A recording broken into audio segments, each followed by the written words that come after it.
Cinema has gone through some amazing changes in the last few years, thanks to digital delivery. We're here at one of the leading film mastering companies, Arts Alliance Media, to see why. In cinema right now, there's a lot of changes going on.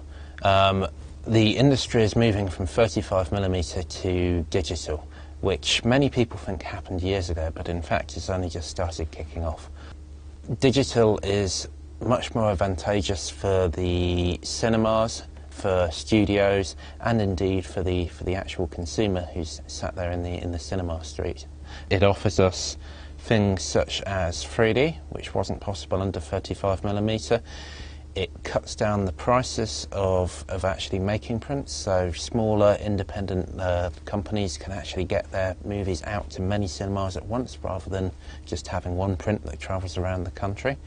And it means for the consumer, you always get a quality exhibition at the end of it. You don't end up with film scratches or damage or broken prints, as was quite common in the 35mm world.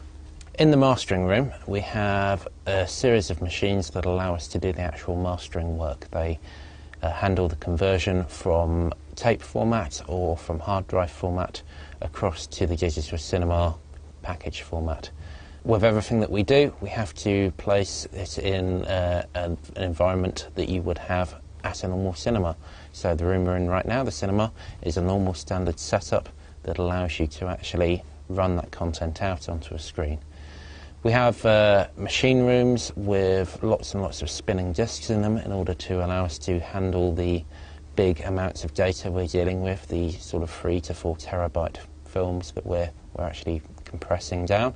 The file size of a typical movie can vary quite a lot. I would say on average you're looking at around about 100 gigabytes. This seems like a lot for your average sort of man in the streets, but relatively speaking, when you look that you're coming from a 3 to 4 terabyte file, you've got a really substantial reduction there in terms of size. One of the problems that everybody is aware has been going on over the last 10 years is the dramatic increase in piracy. 35mm has no real solution for this. If you put a camera in front of a 35mm projector, you can record the content. Digital has several advantages on that side of things. First of all, any print can be encrypted, and that means it can only be played back on a combination of a certain projector and a certain server. So even if somebody gets hold of that print and takes it to another cinema, they can't run it back. If they take the equipment out of the cinema and they separate, say, the server half from the projector half, they won't be able to run it back. So it's a lot more secure in that sense.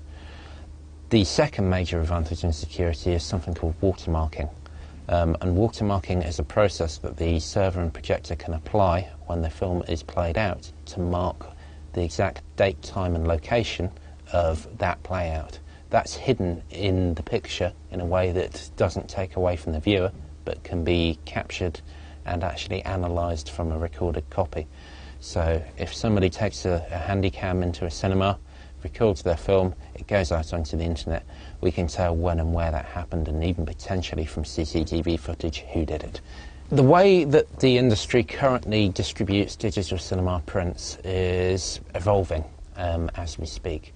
We're moving from a system where hard disks and physical prints are shipped into cinemas, sometimes even along with 35mm prints in the same delivery. Things are moving in the direction now where satellite and broadband technologies are going to allow us to deliver content electronically without the physical step there. So two things that are evolving are satellite delivery, which is a slow process. It takes a day or so to send a print, but it's still much quicker than the day that it takes a courier to take a print to a cinema. And electronic delivery over broadband, in particular with fibre being run into more premises and business setups. We're able to take advantage of that to deliver smaller pieces of content, such as your ads and trailers at the beginning of a movie, electronically into the cinema, sometimes in minutes before you're seeing them, versus the 35mm model where you were delivering elements up to a week beforehand.